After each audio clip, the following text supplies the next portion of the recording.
Start.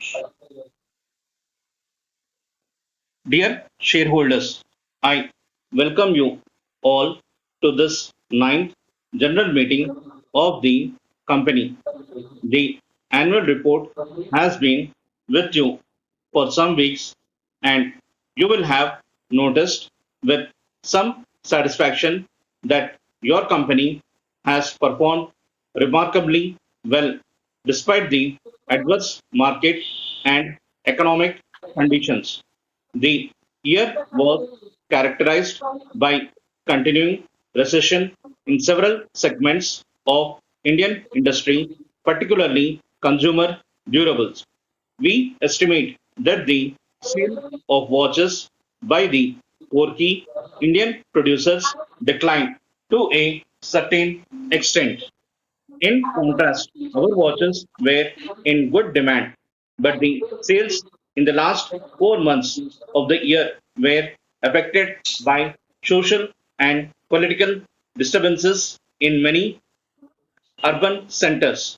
The country needs to ponder the economic consequences of political conflict, which has hampered the country's economic revival and diminished its ability to move ahead of other developing countries.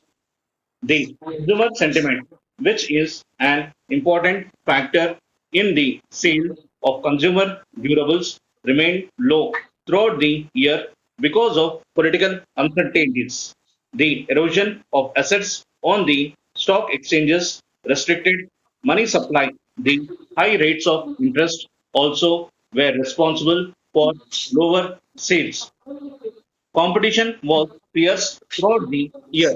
Profit was also affected by inflation, high interest payments, sharply higher wages, and increased excise duties. Inflation is not a serious worry for the current year, bearing the price of gold. Following a wage settlement with the representatives of employees, it is expected that the per capita wage costs are expected to rise only marginally in the current year. The company's rights issue will ease the pressure of interest rates. If the excise duty increase had not taken place, the profit for the year would have doubled. Because of highly competitive conditions, the company had to adopt a cautious approach to price increases.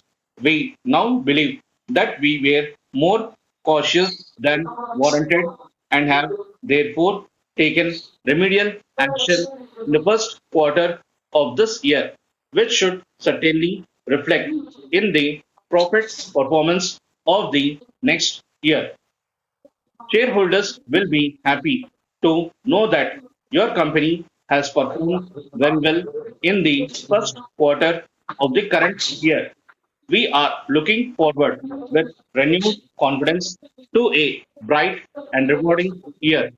Greater focus is being replaced on consumer service. There are now over 9 million watches of our company in use. It is our belief that when a consumer walks into a shop to service our watch, there are in fact three types of repairs which need to be effected: repairing the watch, repairing the feelings of the customer, and repairing the damage done to the company's image. Attention, therefore, has to be given to the physical environment in which the customer is received, the manner in which he or she is dealt with by the service personnel, speed and quality of the repair service, and the charges for repairs are also important. We believe that the servicing of a watch should be treated as an opportunity to strengthen the bonds between the brand and its user. Another great opportunity awaits your company in the area of fine jewelry. The world's biggest buyers are turning to Asian suppliers in search of lower prices and higher volumes. India has a large pool of human resources equipped with the requisite skills and available at a fraction of the cost of counterparts in developed countries. It is this opportunity that we want to seize, bringing to the task the many skills which we have acquired in the business of making and selling watches. Next year is expected to be crucially important for companies' development.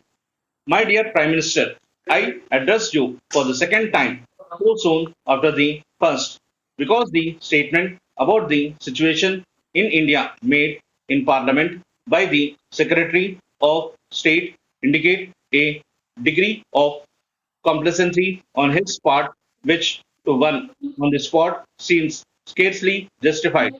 My duty as privy councillor also constrains me to place my views before you, although those views are no better than misgivings and apprehensions. A friend of mine assures me that he is writing to the Secretary of State much to the same effect, and that is why I refrain from sending him the enclosed document and comments upon it. The document is an account of the doings of the police in my district, which is signed by well known citizens. I can vouch personally for the character and high standing in public life of many of them.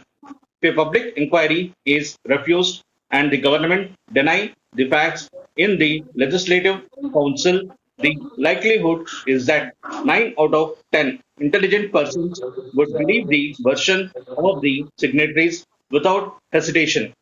I do not forget the difficulty of those that have to keep order.